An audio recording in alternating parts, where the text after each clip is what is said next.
Hi, it's Pris again, and I have a couple things to share with you tonight. First, I'm going to give you the word I got last night, and then I want to share with you a word by Dorkita that profoundly affected me tonight, and I'm hoping it'll affect you in the same way.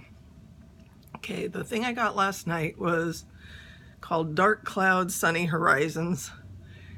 And on the way home, there were clouds in the sky, like dark clouds overhead, and I live in Southern California, so we don't see that much rain normally. And the Lord said, there's a storm coming.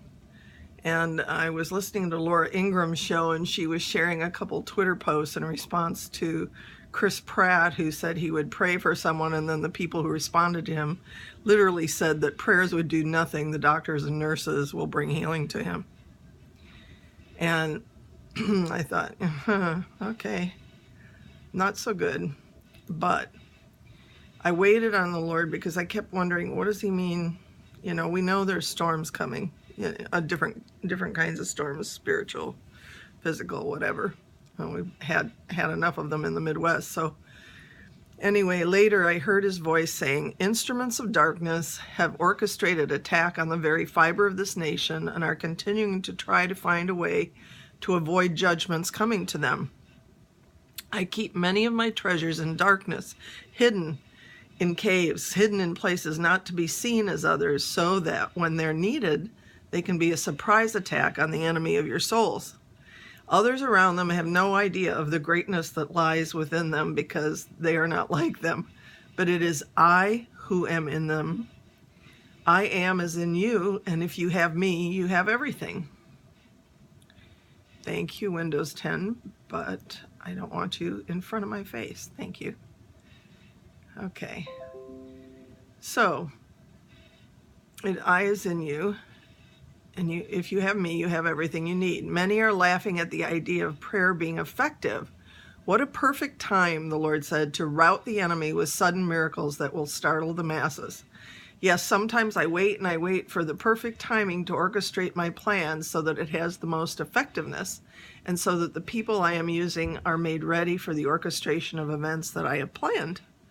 In the Cane Ridge Revival, I used several churches coming together to bring awakening to that area. In other places, I used unknown people who are worshipers to instigate revival within the church. But in other situations, I used ones who prayed, who desperately cried out to me for souls and for freedom for the people. I don't just work in one way. When awakening comes, it erupts. It's like a volcano that suddenly explodes. You may have some warning, maybe a little shaking before it happens, but then suddenly there's an eruption, an explosion, and everything changes.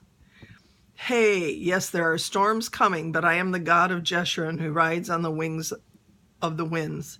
I cover myself in dark clouds, and at my voice the earth trembles. Mountains shake, and the deer gives birth. I walk amidst the coals of fire, for I am the Almighty One of Israel. The naysayers, the unbelievers, may mock, but as I loose my plan, they will laugh no longer. For those that think prayer does nothing, that I don't exist, that I don't hear, that I'm ambivalent, they will have suddenlies in their lives that will change that attitude. Remember when I send you out that you were once among them, for you were once skeptical and unbelieving as well.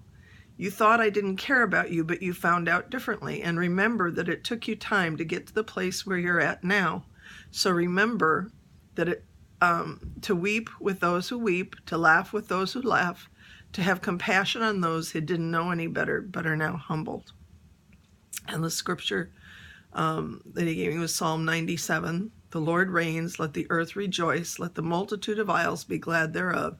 Clouds and darkness are round about him, righteousness and judgment are the habitation of his throne. Verse 3, a fire goes before him and burns up his enemies round about. 4, his lightnings enlighten the world, the earth saw and trembled. Verse 5, the hills melted like wax at the presence of the Lord of the whole earth. The heavens declare his righteousness, and the people see his glory. Verse 7, confounded be all they that serve graven images, that boast themselves of idols. Worship him, all ye gods. Deuteronomy 33:26 in the Amplified says this, there is none like God. O Jeshurun, in parentheses, Israel, who rides through the heavens to your help and in his majestic glory through the skies. And that's it. I don't think I have time because Dorkita's word is long to do it in this session, but I'll do another one. God bless you.